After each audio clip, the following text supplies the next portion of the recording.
couple more thoughts that came to me. You'll notice the highest ranked summary of findings is mentoring from advisor. Again, based on my experience of hiring, I wish that was a consistent finding for everyone, but depending on your research program, we have hired or interviewed people who've had little to no interaction with their advisor. They're sort of in these mega groups, and it might be a very talented scientist they're working with, but typically an experienced postdoc working for Professor Name. Just, from a personal perspective, I think I mentioned 38 years with the company. I have, for the last 20, never been without a personal mentor that I think can offer me a different perspective. So someone who either is with Ecolab or retired from Ecolab or working in a similar sort of setting as Ecolab. And you would be, I think, probably surprised. I know I have always been surprised this late into my career, asking people who are very, very busy to spend time with me on an ongoing basis, once a month or twice a month, either by phone or meet for coffee or whatever the case may be. I don't care how busy they are. I literally have never been told no. So again, going back to use all your resources, it's wonderful if you have a one-on-one, personally meaningful mentoring relationship with your advisor. If you do not, that doesn't mean you shouldn't benefit from the single most important factor that's been listed here. You can find either another professor in the chemistry department or one of those graduate students that you located, as I said, when you asked your advisor who have they placed in industry. Interesting difference among these 8 respondents. Some of them saw their committee twice, once at the beginning and once for the defense. Others routinely went to 2 or 3 committee members and said, I'm kind of stuck. Pete's angle was X.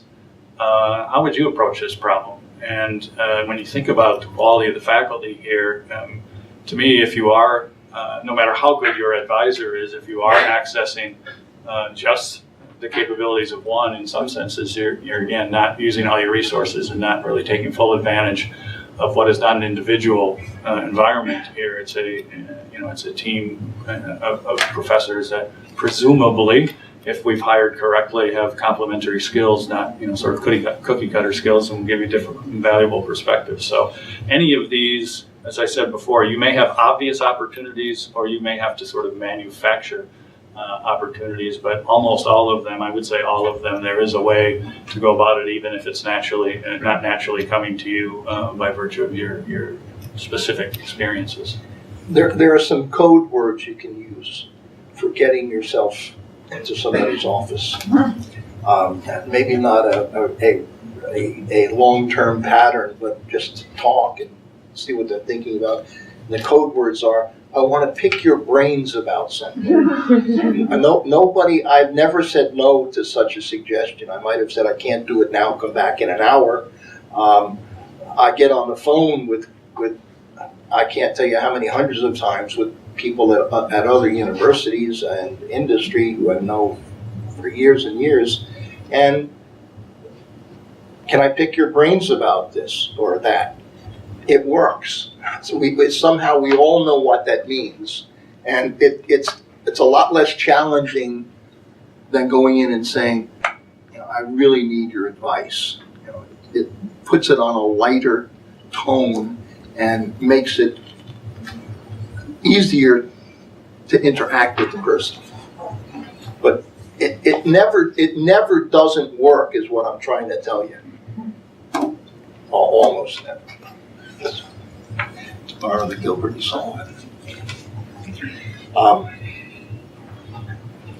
And Marty said he's been at Ecolabs a long time, and he's had people he works with and listens to and seeks their advice.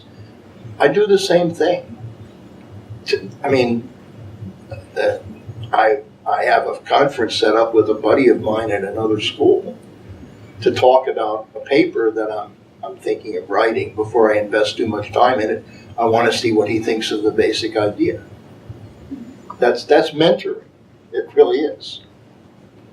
It's not like, you know, you literally have to have a formal relationship.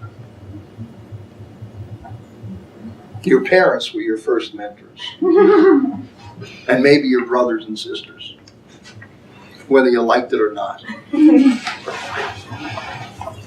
So you guys